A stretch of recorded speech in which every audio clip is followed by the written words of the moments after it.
창세기 45장 이제 1절에서 15절까지 함께 읽었는데, 오늘 제목은 한번 따라해 보시겠습니다. 은혜는 피와 눈물보다 진하다. 네, 이런 제목을 함께 좀 말씀 나눌 텐데요. 우리가 살고 있는 이 대한민국은 이산 가족이 아주 많습니다. 1950년에 한국 전쟁으로 인해 가지고 수많은 가족들이 가족들과 헤어져서 뿔뿔이 흩어져 살게 되었고, 이 상처가 지금도 끝나지 않았죠. 남쪽으로 내려와서 살고 있는 그 북쪽에서 내려오신 분들뿐만 아니라 남쪽에서 살던 분들도 전쟁 때문에 헤어진 분들이 많이 있어요. 또 심지어는 남한과 북한으로 갈라져서 생사를 모른 채 살아가는 분들이 지금도 많이 있습니다. 그런데 이와 같은 아픔을 아주 잠시나마 해결할 수 있는 그런 시간들도 있었죠. 1983년에 KBS에서 방송을 했던 이산 가족을 찾습니다라는 특별 생방송이 있었습니다. 이게 본래는 아주 짧은 기획 방송으로 시작이 됐는데요, 이 방송이 생방송으로 진행이 되기 시작을 하자마자 사람들이 여의도의 KBS 홀로 막 몰려가기 시작을 하고 문의 전화가 폭주를 했습니다. 그렇게 해서 본래 이 생방송 예정을 해놨던 것을 훌쩍 넘어가지고 긴급 특별 생방송으로 계속해서 연장 방송이 이루어졌습니다. 이게 얼마 동안 지속된 줄 아세요? 이 특별 생방송 이산 가족을 찾습니다가요, 무려 138일 총 453시간 45분 동안 진행이 됐어요. 놀라지도 않는데 아니 잠깐 그냥 한 90분짜리 하려고 했던 게 138일 동안 진행이 됐어요. 이 방송에 그 사연 신청이 몇 건이 접수됐냐면 10만 952건이 접수가 됐고, 그 중에서 방송에 소개된 게 5만 3,536건, 그리고 그 중에 이 방송을 통해서 실제로 이산 가족이 상봉된 게 몇 건이냐? 1189명. 엄청난 숫자가 방송을 통해 가지고 헤어졌다가 만나게 됐어요. 그러니까 우리 민족은 전쟁으로 인해 가지고 갈라지고 헤어진 그런 아픔이 있었는데, 이런 방송을 통해서 이런 기가 막히는 그런 어떤 만남의 역사들이 펼쳐지게 되었고, 그래서 이게 유네스코의 세계기록 유산으로 기록이 되어 있습니다. 놀자죠. 남한에서는 이렇게 이제 KBS의 방송을 통해 가지고 이산 가족 상봉이 이루어졌고, 남한과 북한 사이는 어땠냐? 1985년을 시작으로 해가지고 여러 차례 2018년까지 총 21차례의 대면 상봉이 있었고, 7차례는 화상을 통해서 만나는 그런 일들이 진행이 됐습니다. 근데 최근 몇 년 동안은 이제 남북 대화가 멈춰버리면서 상봉이라고 하는 것 자체가 완전히 중단이 되어버렸죠. 그 사이에 이미 고령이 되어 있는 이산 가족 1세대에는 거의 세상을 다 떠나고 계세요. 최근 10년 동안에 매년 3,000명 이상이 사망하고 있다 보도가 있습니다. 이게 얼마나 큰 아픔이겠어요? 당사자가 아니면 알 수 없는 그 그리움, 헤어진 성도, 헤어진 그 가족들을 다시 만나고 싶은 그 그리움이 얼마나 크겠습니까? 그러니까 만나지 못한 것도 안타까운 일이고, 처음에 이산 가족 상봉 이렇게 해가지고요, 남한과 북한 분들이 함께 만났잖아요. 어색해가지고 대화를 못합니다. 남한에서 오신 분들은 막 대화를 많이 하는데 북한에서 오신 분들이 말을 못해요. 아마 공산당이 뭔가 이렇게 지침을 준 것 같아요. 그러니까 말을 못해요. 그러나 가장 가슴 아픈 것은 아예 만나지 못하는 일이겠죠. 평생 가슴에 한으로 남습니다. 우리가 그 아픔, 그 상처를 이루 다 헤아릴 수가 없습니다. 적어도 우리가 확실히 아는 게 이거예요. 만나야 할 사람을 만나지 못하는 고통, 이것은 인간이 가지고 있는 가장 깊은 아픔 중에 하나입니다. 그죠? 오늘 우리가 읽은 본문은 바로 그런 만남이, 헤어졌던 가족들이 다시 만나게 되는 순간을 포착을 하고 있습니다. 이집트에 팔려가서 20년이 넘는 세월 동안 인생의 밑바닥을 경험했던 요셉이 마침내 이제 형들 앞에서, 그리고 베냐민 앞에서 자기의 신분을 밝히는 장면입니다. 성경의 66권 전체를 통틀어 놓고 봐도 이만큼 드라마틱한 장면이 거의 없어요. 베냐민에게 은잔을 훔쳤다는 누명을 씌우고 집으로 가던 형들을 다 붙잡아 왔습니다. 그랬더니 유다가 앞장서서 뭐라고 말합니까? 베냐민 대신에 제가 대신해서 총리님의 종이 되겠습니다 라고 뉘우치며 말합니다. 이 고백을 들었을 때 요셉이 감정을 억누르지를 못해요. 그래가지고 소리를 지르면서 자기 옆에 있던 모든 이 식솔들, 관리들을 다 물리칩니다. 다 떠나라. 이제 형제들만 남게 된 거예요. 그 12명의 형제들만 남아있는 자리에서 요셉이 뭐라고 합니까? 나는 요셉입니다.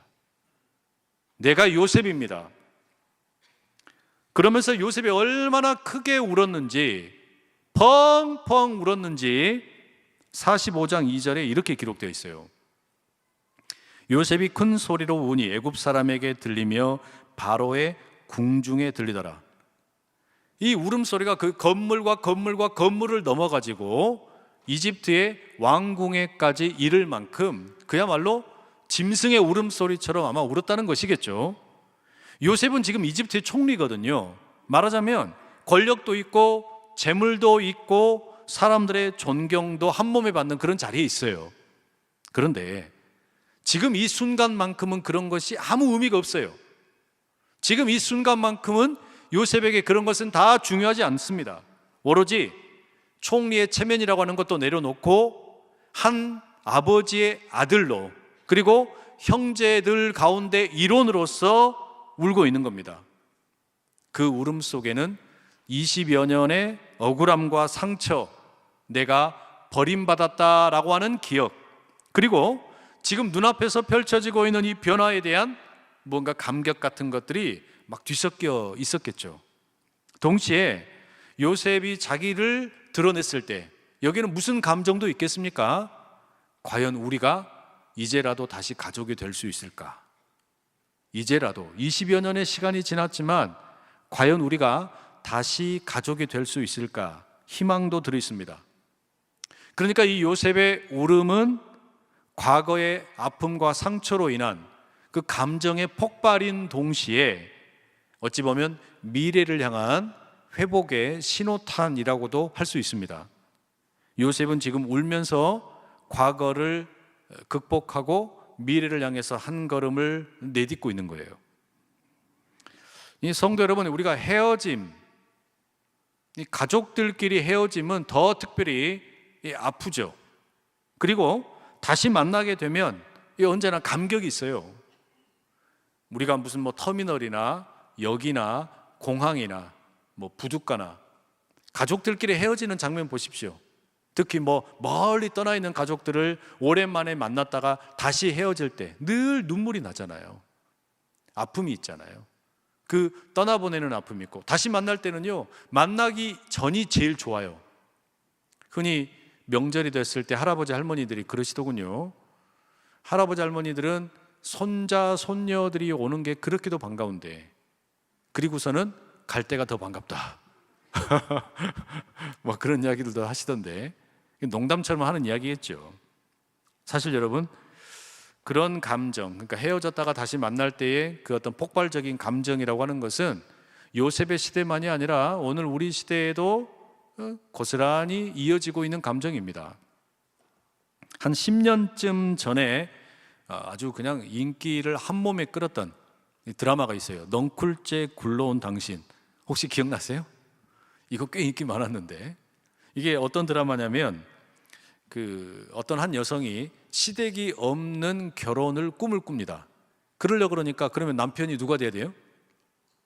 천생 고아가 돼야 되는 거예요. 고아랑 결혼하면 이제 이 시댁이 없는 거 아니겠습니까? 그래서 그런 남자를 만났어요. 해외로 입양이 됐다가 다시 한국에 와가지고 살아가는 그런 남자였어요. 그런데 글쎄 와서 친부모를 이 남편이 찾게 됩니다. 게다가 이 친부모가 어디 있냐? 옆집에 살고 있었어요. 이 말도 안 되는 설정이기는 한데 어쨌든 그래서 이 남편이 넝쿨째 굴러온 당신이에요. 이 그런 어떤 설정으로 이루어지는데요.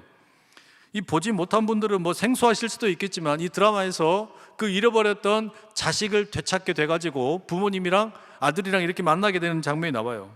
막 눈물이 펑펑 나오죠. 제 아내가 그 드라마 보면서 엄청 울더라고요. 왜냐?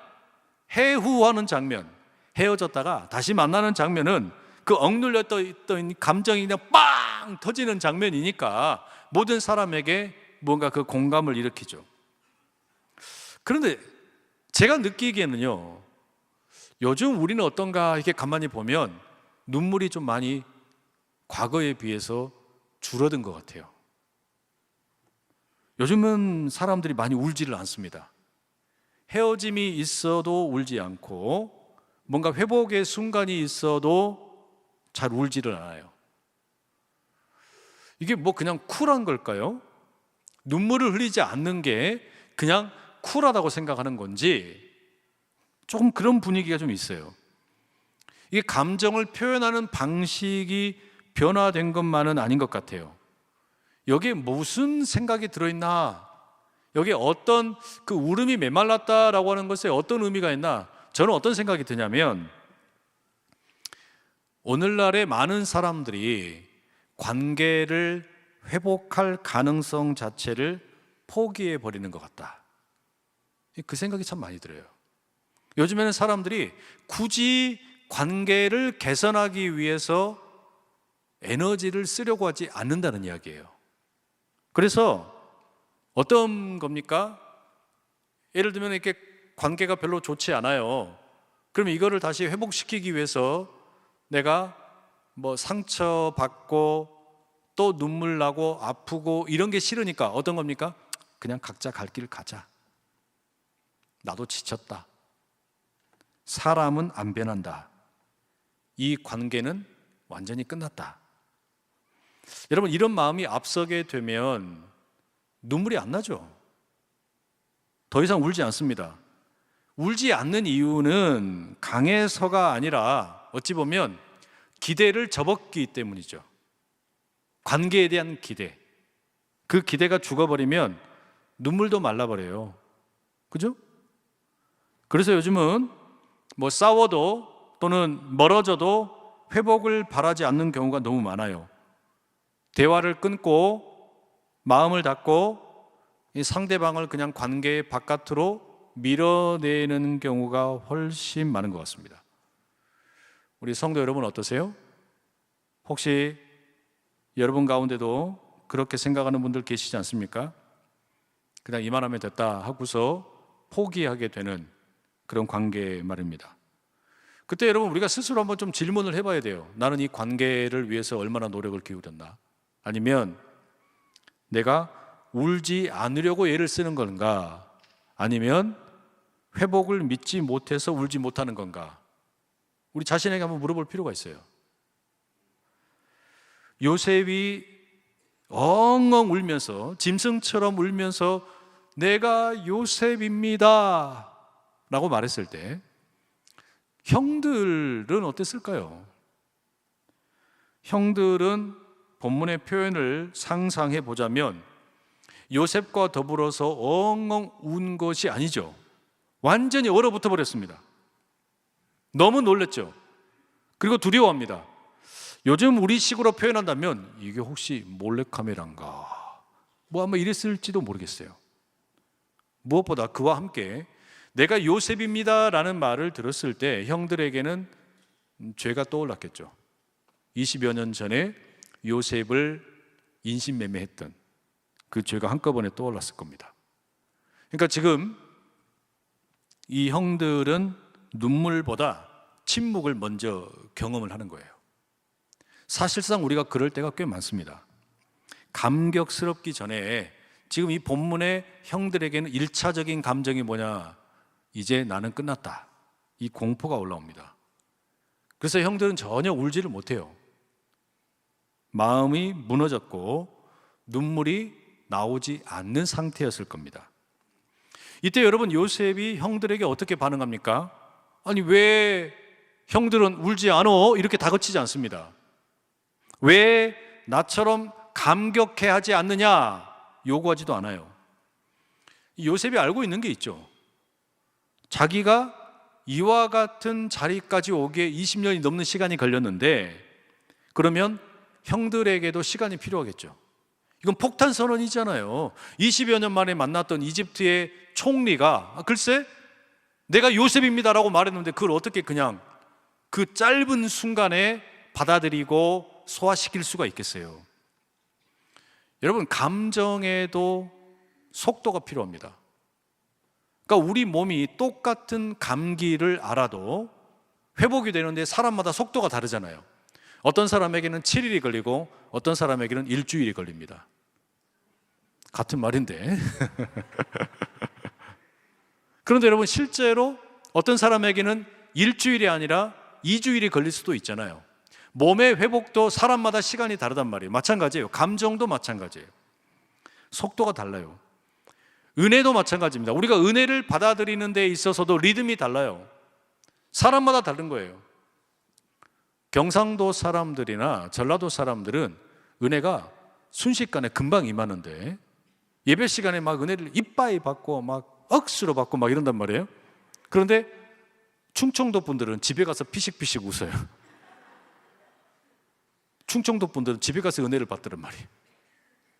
그래서 우리의 감정의 회복에도 속도가 다르고 은혜를 받아들이는 데 있어서도 리듬이 사람마다 달라요. 요셉은 그걸 인정하는 겁니다. 그리고 요셉이 형들에게 아주 놀라운 중요한 고백을 합니다. 어쩌면 이게 창세기의 이 마지막에 있어서는 너무나 중요한 고백인데요. 45장 8절 우리 같이 한번 읽어보시겠습니다. 시작. 그런즉 나를 이리로 보낸 이는 당신들이 아니요 하나님이시라. 하나님이 나를 바로에게 아버지로 삼으시고 그 온 집의 주로 삼으시며 애굽 온 땅의 통치자로 삼으셨나이다. 여러분, 이 고백은 되게 은혜롭잖아요. 나를 이집트로 보낸 것은 형님들이 아니요 하나님이 나를 여기다 보내셨소. 그리고 하나님께서 나를 이집트 온 땅에 버금가는 리더로 총리로 세우셨소. 이렇게 이야기한단 말이에요. 그럼 여러분, 지금 이 요셉이 하는 이야기가 형들의 죄를, 과거 형들의 그 죄를 정당화시켜 주는 거냐? 그건 아닙니다. 잘했다는 말이 아니에요. 인간이 저질렀던 죄악은 분명하고 그 악은 고스란히 그대로 있습니다. 그런데 요셉은 20년이 넘는 시간을 보내는 동안에 이 악을 새롭게 해석을 하게 된 거예요. 자신에게 일어났던 이 말도 되지 않는 고난, 이 죄악을 더 크게 역사하시는 하나님의 시선으로 해석을 하게 된 거죠. 그래서 자신에게 찾아왔던 20년 동안의 모든 저주를 하나님의 은혜의 눈으로 재해석합니다. 여기 중요한 게 있어요. 하나님께서 베푸시는 이 섭리라고 하는 게 인간의 죄를 면죄부로 만들지 않습니다. 하나님의 은혜가 상처를 없던 일로 만드는 게 아니에요. 하나님의 은혜가 죄를 그냥 없던 걸로 덮어버리는 것도 아니에요. 다만 하나님께서는 무슨 일을 하시는 거냐면 우리의 죄와 상처를 뛰어넘어서 선을 이루고 계시는 겁니다. 이게 지금 요셉의 고백입니다. 이게 창세기 50장에 또 나옵니다. 이 고백이 또 나와요. 요셉은 지금 뭐라고 말하는 겁니까? 형들이 나를 팔았다. 그거는 분명한 사실이다. 그런데 하나님이 나를 살리셨다. 형들이 나를 찢어 놓았다. 그리고 나는 이 이집트 땅에서 완전히 발가벗겨진 존재였다. 그런데 하나님이 나를 다시 꿰매어 주셨다. 이게 하나님의 은혜다. 이걸 고백하고 있는 거예요. 여러분, 하나님의 은혜라는 게 뭡니까? 은혜는 우리가 저지르는 죄악을 미화하는 게 전혀 아닙니다.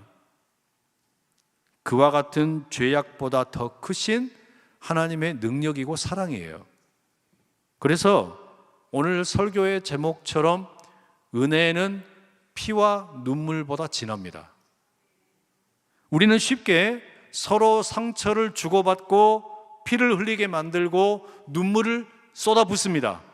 그런데 하나님은 그와 같은 피와 눈물 위에 더 진한 은혜를 덧입히신다는 이야기예요. 십자가가 바로 그 증거죠. 우리의 침뱉음과 저주와 모욕과 망치질과 창으로 찌름과 조롱과 그리고 예수님의 그 피 흘리심과 눈물을 흘리시기까지 우시기도 했는데, 하나님께서는 이처럼 너무나 비참하고 초라하고 추잡스러운 그 십자가의 현장을 온 세상을 구원하시는 가장 아름다운 드라마의 현장으로 만들어내셨단 말이에요. 그럼 그 모든 죄가 사라지냐? 그게 아니고 죄악은 고스란히 그대로 있는데 하나님이 그것을 은혜로 덮으시는 거예요. 인간의 조롱과 폭력과 피 흘림이 가득했던 그 십자가의 자리에서 하나님께서는 부활이라는 가장 아름다운 새로운 이야기를 만들어 내시는 겁니다. 예수님이 바로 그런 분이잖아요. 그래서 예수님의 은혜는 우리의 피 흘림과 눈물보다 훨씬 더 진한 힘이면서 사랑이라는 것이죠. 아무리 상처투성이 이야기일지라도 예수님 손에 붙들리게 되면 가장 아름다운 이야기가 되는 줄로 믿습니다. 그러니까 요셉의 이야기는 우리에게 계속 그걸 들려주는 거예요. 이건 단순한 형제들의 화해 이야기가 아니라 그 형들에 의해서 희생당하고 어려움을 당했던 요셉이 하나님의 은혜를 힘입어서 이제 이집트의 최고의 권력자가 되었는데, 단지 그러면 요셉 한 사람의 성공의 이야기냐, 꿈꾼대로 되었다는 그런 어떤 이야기를 하고 싶은 거냐? 그게 아니고 하나님께서는 개인의 성공을 뛰어넘어서 가족을 회복시키시고 이 가족을 통해서 이제는 온 세상 가운데 죄로 물들어 있는 수많은 다른 가족들을 회복시키기 원하시는 거다. 이게 하나님의 계획이에요. 요셉의 이야기처럼 우리 이야기도 그럴 수 있습니다. 우리의 인생이 아무리 상처투성이일지라도 예수님 손에 붙들리게 되면 새로운 해석이 가능하게 되는 줄 믿습니다. 그리고 그 은혜를 받은 사람을 하나님께서는 이제 화해의 길로 부르십니다. 무슨 말인가 하니, 이 은혜를 경험한 사람들, 지금 그러니까 여러분, 요셉도 그렇고 나머지 11명의 형제들도 그렇고 이 일을 통해서 함께 하나님을 경험하는 거예요.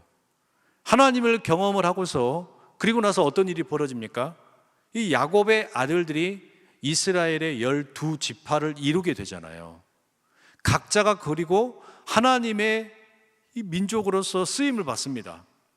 요셉은 요셉대로, 유다는 유다대로, 레위는 레위대로 각자가 하나님의 은혜를 따라서 쓰임을 받게 되는 거예요.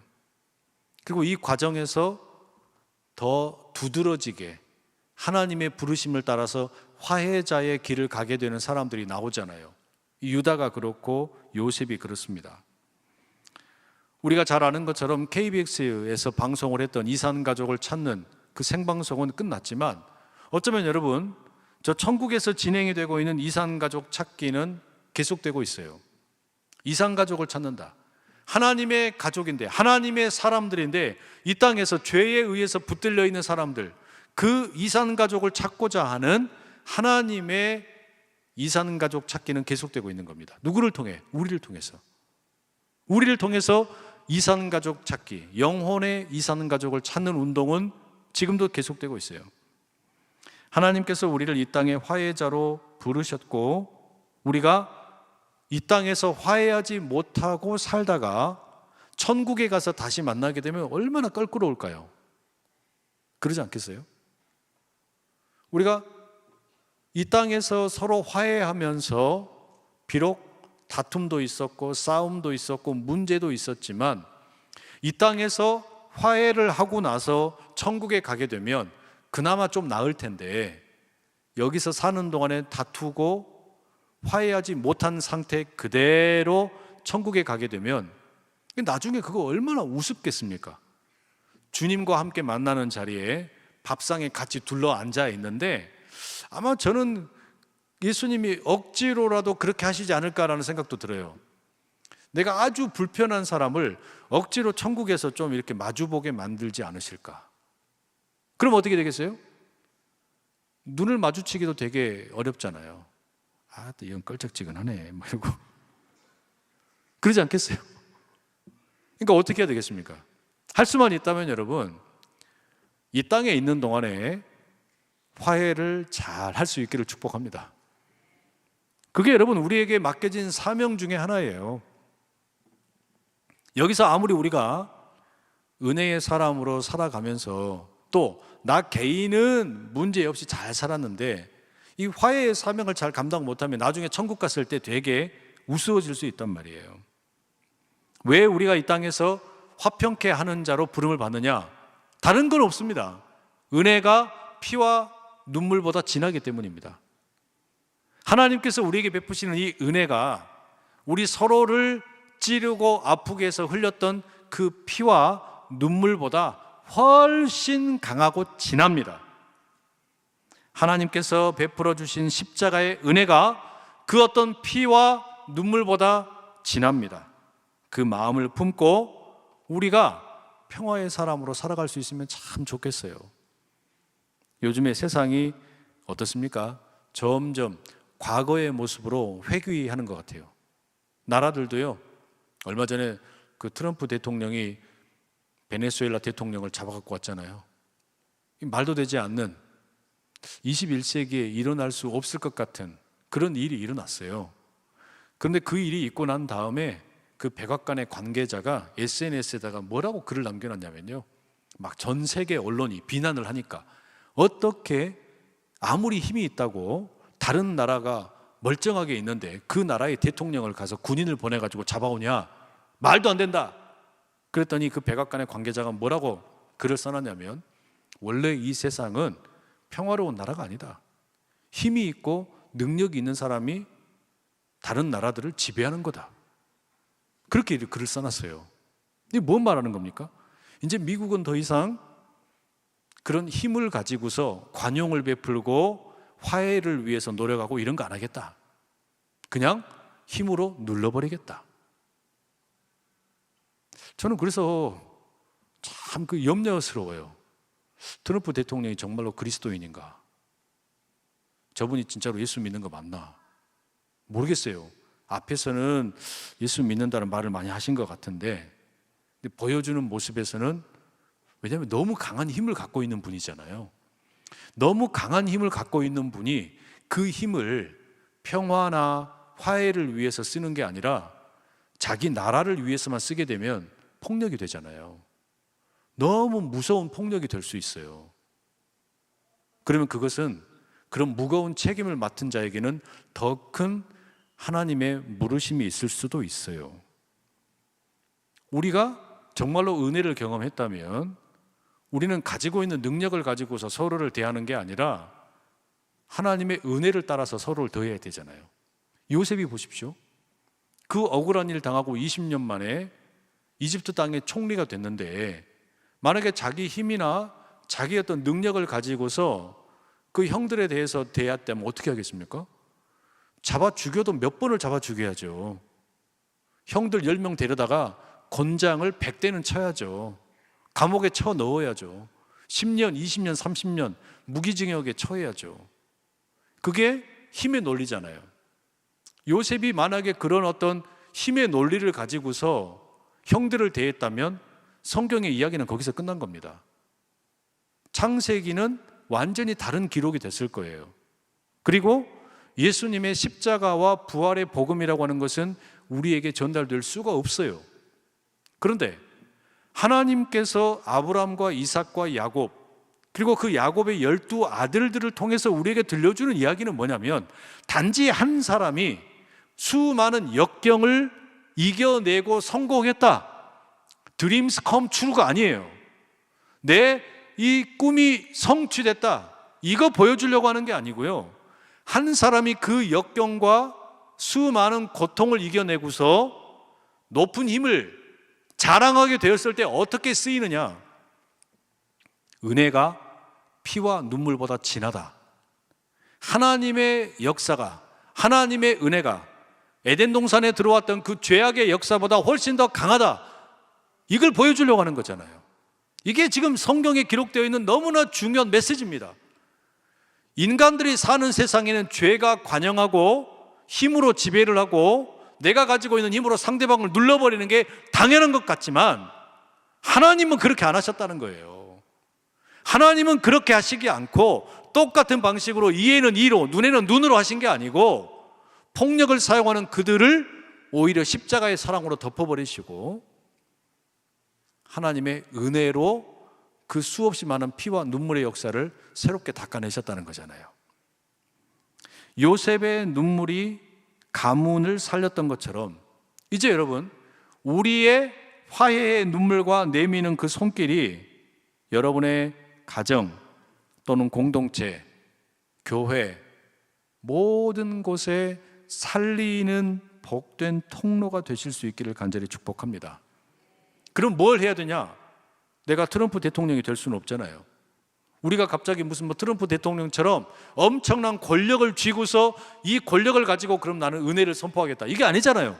그럼 뭐 해야 됩니까? 말씀드린 것처럼 그저 작은 것부터 우리는 하면 되는 거예요. 나에게 주어진 작은 일, 나에게 주어진 너무나 소소한 관계 가운데 혹시 여러분이 포기했던 관계가 있다면 내가 포기했던 관계를 하나님께 맡겨드리는 거예요. 내가 포기했던 관계, 이건 틀렸어. 이 인간하고 나는 더 이상 말을 하지 않는다. 이 사람하고는 나는 더 이상 이제 절대로 관계를 유지하지 않는다라고 생각했던 그걸 어떻게 하는 겁니까? 하나님 앞에 올려드리는 거예요. 그리고 가능하다면 작은 한 걸음이라도 화해를 위해서 내딛는 것. 여러분, 그게 작은 예수로 살아가는 우리들의 모습 아니겠습니까? 주님께서 우리에게 기대하시는 것은 엄청나게 무슨 거대하고 위대한 일이 아니라 실상은 그런 작은 일로부터 시작이 됩니다. 와, 요셉에게 하나님이 이렇게 은혜를 베푸셨구나. 야, 요셉이랑 12명의 이 형제들이 다 함께 이렇게 화해를 했구나. 성경의 이야기 참 아름다워. 이걸로 끝내라는 게 아니라 너는 어떠냐 이거예요. 너는 어떠냐. 너의 삶에는 네가 요셉이라면 10명의 형들은 누구냐? 그걸 우리에게 묻는 거예요. 그리고 어떻게 하겠느냐라고 묻는단 말이에요. 별것도 아닌 걸 가지고서 갈라져 있던 우리들의 인간관계, 삶의 문제. 제가 돌아오는 주일부터 깨어진 마음을 하나님께로, 이런 주제로 시리즈 설교를 한 8번 하려고 그래요. 근데 이걸 왜 하냐면요, 본래는 작년에 하려고 그랬어요. 근데 출애굽기 말씀하느라고 이제 다루지를 못했는데, 가만히 보니까 우리가 신앙생활을 그렇게 오래 하는데요, 그리고 교리도 많이 배워요. 하나님에 대해서도 배우고, 인간에 대해서도 배우고, 이 세상에 대해서도 배우고, 죄에 대해서도 배우고, 이것저것 우리가 신앙에 대한 메시지들을 많이 들어요. 그런데 왜 내가 1년, 2년, 5년, 10년, 20년, 30년 신앙생활 하는데 왜 변하지 않을까? 왜 달라지지 않을까? 왜 달라지지 않나? 가만히 우리를 보니까 뭐가 있는지 아세요? 정서적으로 건강하지 못한 때가 참 많은 거예요. 성경에 대한 지식은 아주 머릿속에 꽉 차 있어요. 교리도 많이 알아요. 예배 드리는 것도 어떻게 해야 되는지, 무슨 교회에서 사역은 어떻게 해야 되는지, 이런 거 바싹해요. 내가 교회에서 어떻게 사역을 잘해야 되는지 이런 것도 너무 잘해요. 행정적인 것도 잘해요. 헌금도 잘하는 분들도 많아요. 봉사도 잘해요. 근데 왜 우리의 신앙이 성숙이 되지 않는 걸까? 그 대부분의 문제가 뭐냐면 이 정서적인 문제, 마음의 문제. 자기 마음이 뭐가 문제인지도 몰라. 그 마음을 어떻게 다스려야 되는지를 몰라요. 그러다 보니까 어떻습니까? 형식적인 것들은 너무나 이렇게 잘 갖춰져 있는 것 같은데 실제로 내면을 들여다보면 어른 아이가 너무 많은 거예요. 그러니까 말하자면 미성숙한 신앙이 너무 많은 거예요. 그러다 보니까 어떻습니까? 작은 예수가 되기가 너무 힘들어요. 그걸 너무 버거워하는 거예요. 그래서 우리 속에 있는 그 깨어진 마음을 어떻게 하나님께 내어드릴 수 있을까? 이 문제를 좀 함께 같이 말씀을 통해서 나누려고 그래요. 오늘 이 요셉 이야기도 다 마찬가지입니다. 요셉 한 사람이 성공한 그런 무슨 이런 뭔가 출세한 이야기, 그런 이야기 하는 거 아니에요. 창세기의 이야기는 결과적으로는 하나님께서 그 깨져버린 인간관계와 그 공동체, 그 가정, 이 가정을 어떻게 피가 가득하고 눈물이 가득했던 그 가정을 은혜로 덮으시는가, 이 관계 속으로 부르신단 말이에요. 그러니 여러분, 우리가 이 메시지가 정말로 내 것이 되려면 그 불편했던 관계, 그 너무나도 조금이라도 이렇게 그냥 뭔가 멋쩍은 관계, 그것부터 우리가 바꿔갈 수 있기를. 아니, 원수부터 막 하라는 거 아니에요. 우리가 요한일서도 공부했잖아요. 원수를 사랑하라, 일단 그건 뒤로 제껴놓고 형제와 자매, 내 공동체 안에 있는 형제와 자매들부터 사랑하는 거라도 해보자. 그게 먼저다. 우리 그런 마음 가지고, 요즘에는 어떻게 8번씩 껴안고 계세요? 옥시토신이 좀 나오게 서로 사랑의 말 많이 하고 계세요? 이따가 다시 한번 하겠습니다. 우리에겐 그게 필요하단 말이에요. 그 연습부터. 아니, 그래야 이 마음이 좀 치유가 돼야지. 뭔가 응어리져 있는 것들이 풀려지지 않아가지고, 신앙생활 하면서도 한 10년, 20년 전에 있던 게 풀어지지 않아가지고 지금도 그냥 원수가 돼서 교회에서도 얼굴을 못 보고 마주치지를 못하고, 이건 옳지가 않잖아요. 내 삶의 개인적인 문제가, 감정의 문제가 해결이 되지 않으면 아무리 예수 그리스도에 대해서 지식으로 알면 뭐 할 겁니까? 아무리 성경을 100번, 1000번 많이 읽으면 뭐 할 겁니까? 그러면 그 말씀이 힘이 없어요. 말씀의 능력이 안 나타난단 말이에요. 예쁜 말이 우리 입에서 나와야 되잖아요. 말 한마디로 천냥빚을 갚는다는데 왜 예수 믿는 사람들의 말이 요 모양이고 저 모양이고, 무슨 이렇게 고위 공직자 되는 사람들 말에 막 녹취가 돼가지고 나오는 말들이 얼마나 거친 말들이 막 나옵니까? 내가 너를 죽여버리고 싶다, 막 이런 말들이 나오잖아요. 너무 안타깝잖아요. 왜 그래요? 미성숙한 경우가 너무 많은 것 같아요. 우리의 작은 입술부터 그렇게 바꾸고 가려면 이 마음의 치유와 회복이 필요해요. 하나님께서 만져주시고, 요셉 한 사람에게 그 은혜가 일어났고, 그리고 요셉 한 사람을 통해서 그 입술이 전염을 일으키고 있는 겁니다. 은혜의 전염. 바로 그런 역사가 우리 속에 있기를 간절히 축복합니다. 어떤 목사님이 저한테 그런 이야기 하셨어요. 목회하는 분들이 자기 마음을 치유해달라고 하나님한테 매달리는 그런 경우들이 있더라. 맞는 말이긴 한데, 그런데 자기 마음 치유도 안 돼 있는 상태에서 목회하겠다 그러면 어떡하겠다는 거냐? 그렇잖아요. 리더 역할을 맡은 분들이 자기 마음 하나도 아직 제대로 다스리지도 못하면서 리더 역할을 하겠다고 그러면 어떡할 거냐? 그게 다스려지고, 마음이 다스려지고, 그 어떤 과거의 아픔이나 상처로부터 자유함을 얻고, 그리고 나서 목회를 하든지 리더를 하든지 해야 수신제가 치고 평천하가 될 거 아니냐, 그런 이야기 하시더라고요. 우리는 지금 어찌 보면 그런 아픈다고 말하는 사람들은 너무 많은데, 이거를 가지고서 다른 사람들을 품어줄 수 있는 넉넉한 가슴은 너무 없어요. 그 가슴이 없어요, 가슴이. 아프다는 사람들이 그냥 너무 많은데 품어줄 수 있는 가슴이 없단 말이에요. 그 마음이 없어요. 그러니 여러분, 우리 교회에서는 아프다는 이야기도 얼마든지 할 수 있고, 그 부르짖는 소리도 다 들어줘도, 그래도 충분할 만큼 넉넉한 그 어미의 품 같은, 아버지의 품 같은 그런 은혜가 넘쳐나는 우리 안산제일교회 될 수 있기를 간절히 축복합니다.